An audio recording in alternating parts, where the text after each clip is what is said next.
Hey guys, what's going on? It's Jack from SpeedCube Shop, and today we'll be reviewing the MGC V2, the successor of the well-received MGC from YJ. Let's get into it.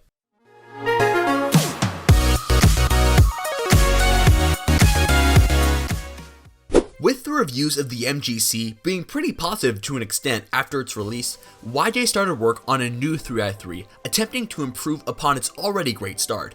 What YJ came up with is the MGC V2. But is it actually an improvement? Let's find out. The MGC V2 is a 55.5mm puzzle that weighs a pretty light 2.7 ounces, which makes it the same weight as the Ganair SM. This is also lighter than the original MGC's 2.9 ounces. It is available in both black and stickerless variants, which is nice since the original didn't come in stickerless. However, a white version is absent this time around, so sorry for all the white users out there. The stickerless shades are really nice and offer good contrast, and the black version is sporting SpeedCube Shop's fitted full bright sticker shades, which are also really nice. They are cut in-house by SpeedCube Shop to ensure the best quality possible. The cube was released on October 30th, 2018 with a price of $19.95.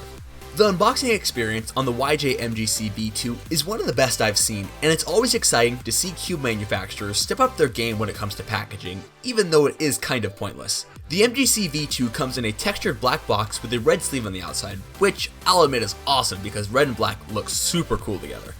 Anyways, pulling that beautiful red sleeve off and sliding out the inner drawer reveals the cube, accessories box, and tensioning springs.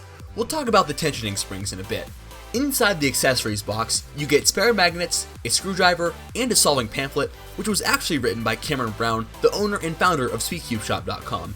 Moving into performance, the MGC V2 definitely has a different feel than the original MGC.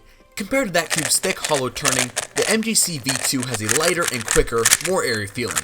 Basically the complete opposite of what the MGC has. However, that's not to say that it's necessarily better. Honestly, it's hard to say if the MGC V2 actually improves upon the original MGC, which I guess in a way is a good thing because that means both cubes perform quite well. Corner cutting still remains to be past 45 for forward cuts and line to line for reverse cuts. I will say that while the popping I had on the previous MGC was definitely a problem, I have not had any pops other than the one I had doing my first ever turns on it. Corner twists have been somewhat an issue on my stickerless V2, but on my black one I've had significantly less, and even then they weren't a big deal. That's one of the new changes YJ made over the MGC. They added squared off corners to the pieces to reduce corner twists, which hasn't really proved to work well for my testing. They also changed the corner stock from a sharper design to a more rounded design. The edges also have a slightly different look.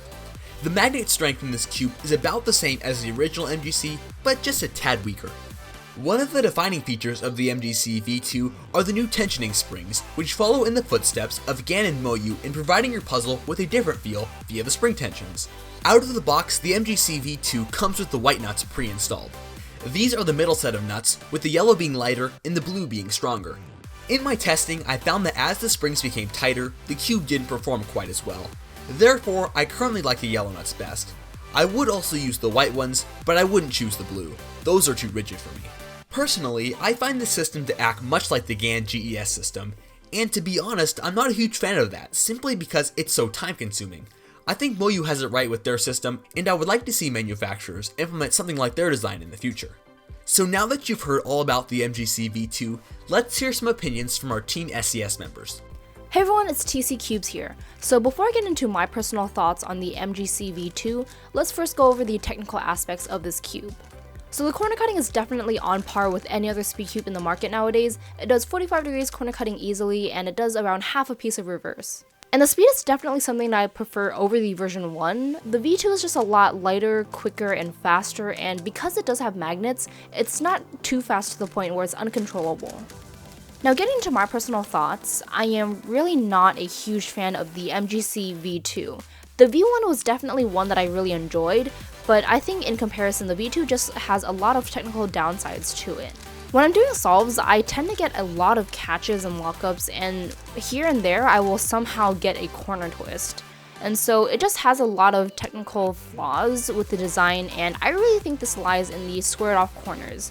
The way that YJ implemented this was not really well done. It's really just a thin, brittle cap, and because of that, it will give off a little bit more of a cheap feeling and just a lot of technical flaws. On the other hand though, I do sometimes get really great solves, but this really only happens on occasion, And all in all, it really doesn't suit my turning style, and I really do think that it is a pretty mediocre cube. Hey guys, this is Dylan. The MGC V2 is not quite my style.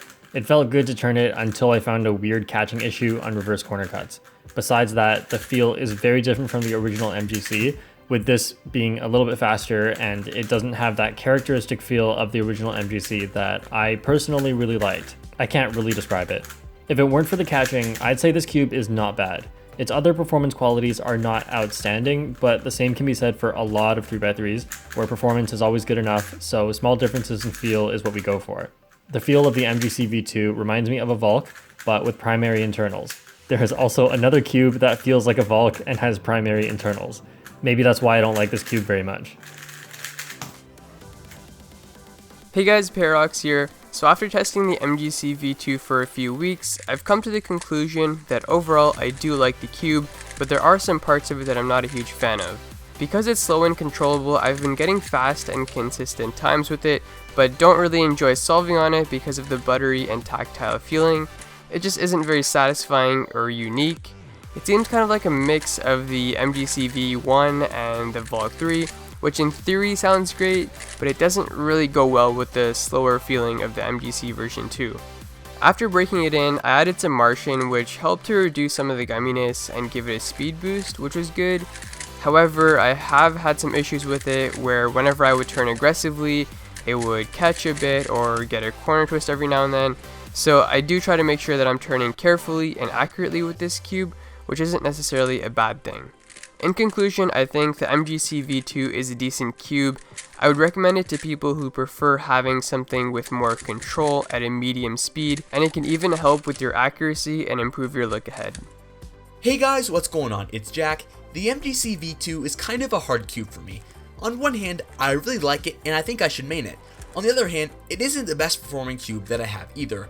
It does have some lockups, and corner twists can be a pain sometimes. I do love the performance of the 356X, original MGC, Valk 3, and some other cubes, and I guess those cubes have a more unique feel than the MGC V2. I do average my normal times on the MGC V2, so while it's not a matter of performance, it's more a matter of overall feeling. Right now, I really like it, but who knows, tomorrow I might not, so it's hard to say whether it'll actually be my main or not. However, if it really does matter, I did get my first sub 10 solve on the V2, but on the other hand, I did get my second one on the original MGC, so don't count that cube out either. Honestly, it's your call if you want to buy it, but if you're unsure, I'd say wait on this one. However, if you do decide to buy it, I hope you love it.